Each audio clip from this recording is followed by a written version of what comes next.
(993년) 고려 성종시대. 이 시기는 고려가 막 통일 후 고구려 계승 정책에 따라 북진하고 있었고 압록강 쪽에는 여진이 있었습니다. 그리고 당시 두 축이 있었는데 거란과 송나라, 이 두 나라는 연안 16주를 두고 전쟁의 분위기를 고조시키고 있었습니다. 하지만 둘 다 서로 함부로 전쟁을 일으키지 못했지요. 송의 입장에서는 서쪽 후방의 서하와 여러 주변국으로 인해 온전히 거란에 집중할 수 없었고, 연안의 평야 지역에서는 강력한 기마병의 거란군을 이기기는 쉽지 않았을 겁니다. 거란도 마찬가지로 사정이 있었는데 내부에서 농경파와 유목파로 나뉘어 다소 분열이 돼 있고, 주변국이 송과 동맹을 맺었기에 함부로 송과 전면전을 하기에는 어려운 상황이었습니다. 그러나 거란에서 호전적인 성종이 즉위하고 지체 없이 군대를 일으킵니다. 거란과 송은 크게 부딪히고 거란이 승리하고 맙니다. 전쟁에서 이긴 거란은 연안 16주를 점령하고 동아시아 초강대국이 됩니다. 송은 남쪽으로 쫓겨나 요동 연안 땅을 포기하는 상황에 이르게 됩니다. 거란은 이제 주변국을 둘러보게 되고 요동 쪽에 거슬리는 한 국가가 있었으니 그 나라가 바로 고려였습니다. 거란은 앞으로 송과의 전쟁을 계속 대비해야 했기에 비교적 강국이자 송나라의 동맹국인 고려를 가만히 놔둘 수는 없었습니다. 게다가 거란의 남하 정책과 고구려를 계승한 고려의 북진 정책은 당연히 충돌할 수밖에 없었지요.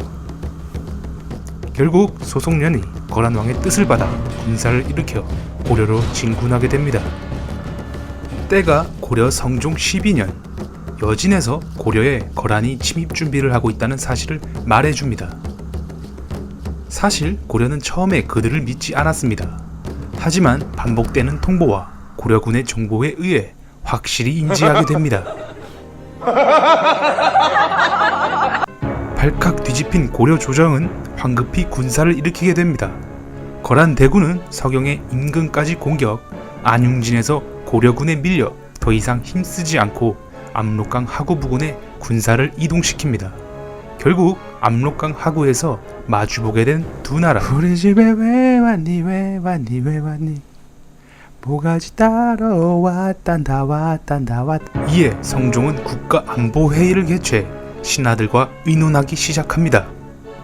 크게 두 의견이 남았는데 항복론과 할지론. 고민 끝에 성종은 할지론을 택하게 됩니다. 당시 고려가 이런 선택을 할 수밖에 없던 이유는 동맹국인 송나라의 지원은 불가능하였고 여진은 이미 거란에 복속된 상태에다가 북진 정책으로 고려와 여진은 갈등이 좀 있었습니다. 그리고 거란과 전쟁하기에는 거란에 더 많은 군사들이 밀고 들어올 것이었으므로 전면전에는 승산이 없다고 판단했을 겁니다. 그리하여 땅을 떼어주기로 결정했는데 그때 누군가 반대를 합니다. 지금의 거란에 군대가 큰 것만 보고 선뜻 땅을 떼어주는 것은 무모한 일이며 엄청난 치욕입니다. 절대 먼저 내주어서는 아니되옵니다. 그가 바로 서희. 서희란 인물은 942년 뼈대에 있는 고위직 문과 집안에서 태어났는데 그 해에 만부교 사건이 있었습니다.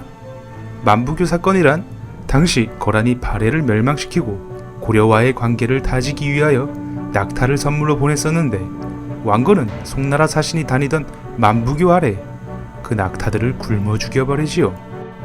공교롭게도 고려가 그렇게 적대시하던 거란이 서희의 시대에 쳐들어온 것입니다.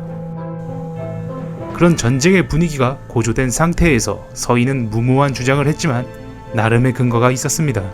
막강한 기병으로 이루어진 거란군이 쾌속 진군을 하지 않고 계속 말로 항복을 요구하는 태도가 수상하다고 생각했지요. 이 상황에서 고려가 먼저 땅을 내놓으면 더 요구할 것이 분명하다고 생각했습니다. 성종은 서희의 의견을 채택하여 국가의 운명을 맡깁니다.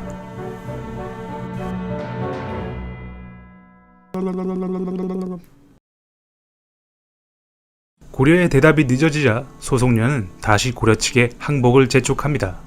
동시에 회담의 격을 높이기 위해 대신을 보내라고 요구하지요. 이에 성종은 신하를 모아놓고 말합니다. 누가 적진에 들어가 새치열을 놀리겠느냐? 이렇게 졸리냐? 끝나고 사우나 어때? 역시 응하는 자가 없었습니다. 빨랑 나와 이 개새끼들아. 이에 다시 서희가 홀로 나섭니다. 신이 비록 부족하나 왕명을 받들겠습니다. 이 회담은 거란을 상대로 하는 불리한 협상이자 목숨이 위태할 수 있는 협상이었으나 자신이 건의한 정책이므로 스스로 책임지겠다는 책임감과 충성심에서 나온 결정이었을 겁니다. 서희는 소송년의 군영에 이르렀을 때 통역으로부터 소송년의 말을 전해 듣습니다. 그 말은 소송년 자신이 대국의 귀인이니 고려 사신은 마땅히 절을 해야 한다라는 말이었습니다. 이에 대해 서희는 대신들 사이에서는 그러할 수 없는 일이라며 거부합니다. 소송년은 다시 절하기를 계속 요구했고 서희도 계속 물러서지 않고 거부합니다. 이 과정을 몇 번 되풀이하자 서희는 빡쳐서 숙소로 돌아가 버리고 맙니다. 결국 소송년이 한 발 물러서 대등하게 서희를 맞이합니다. 서희는 이 의전부터 논리적으로 다가가 대등한 격을 요구해서 받아냅니다. 적의 진영에서도 흔들리지 않는 그의 냉정함과 담대함을 알 수 있지요. 그리고 협상이 시작됩니다. 고려는 신라를 계승했고 고구려의 땅을 무단으로 점령했다. 그리고 우리와 가까움에도 불구하고 바다 더 멀리 있는 송나라와 친하게 지내는 거 보아 우리는 군을 일으킬 수밖에 없다. 만약 전쟁을 하기 싫다면 영토를 베어 우리에게 사대를 하여라. 사실 거란의 사정은 송과의 전쟁을 또 치를 수도 있어서 고려를 완전히 멸하거나 점령을 원하지는 않았을 겁니다.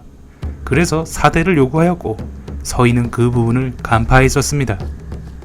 소송년의 말에 서희는 우리는 고구려를 계승했다.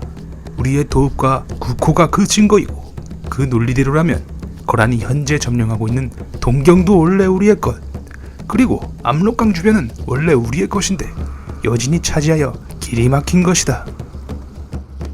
그에 맞서는 서희의 논리는 고려가 고구려를 계승한 점을 제시하며 거란이 점령하고 있는 동경도 고려의 영역임을 내세워 상대를 압박한 것입니다. 그리고 서희는 여기서 더 나아가 협상안을 제시합니다.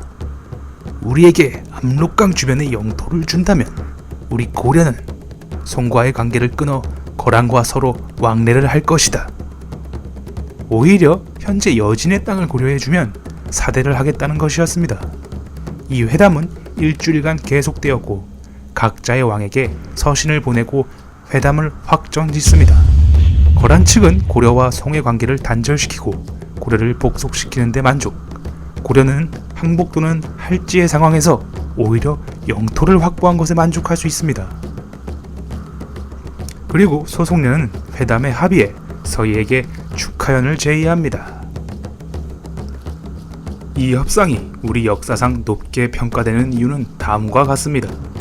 고려는 강동 육주의 요충지를 얻어 실리를 얻었으나 명분을 잃게 됩니다. 즉 동맹 송과의 관계를 버려야 했죠.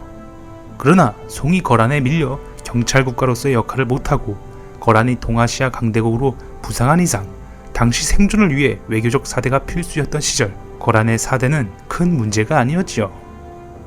그리고 고려로서는 사대의 대상이 누구냐보다 고구려의 계승에 명분의 대의적 인정과 영토 확장을 할 수 있어서 훨씬 좋은 결과임에 틀림이 없었습니다.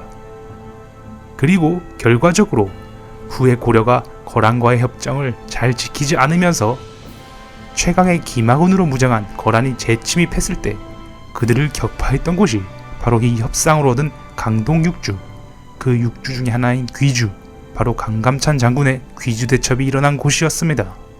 명분은 일시적이었으나 결과는 후에 남아 고려에 큰 이득을 남겨준 것이지요.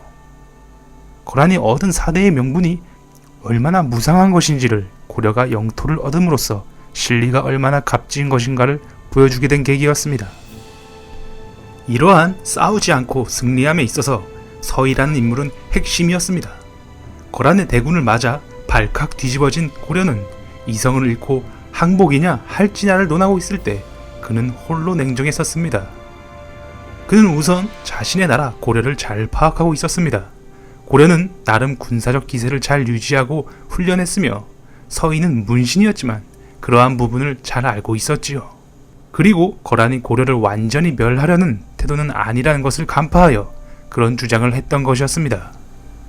그리고 자신의 주장을 관철하는 대신 책임감을 갖고 자신이 나서겠다고 했으며 적진 홀로 들어가 소송령과 기싸움에서도 지지 않으며 단판을 지어 그를 설득합니다. 결국 그가 설득한 수는 고려 왕부터 할지론과 항복론을 주장한 신하들, 그리고 더 나아가 거란의 왕까지 설득하여 평화를 지키고 실리를 얻고 맙니다. 서희의 단판은 외교가 진정 어떤 것인지를 보여주는 하나의 대표적 사례라고 볼 수 있습니다.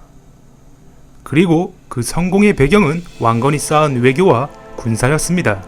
왕건은 어떤 왕들보다도 주변 국가의 외교 관계를 중요시하였고 차마 적대국이라도 실리에 맞지 않으면 적의를 조절하였죠.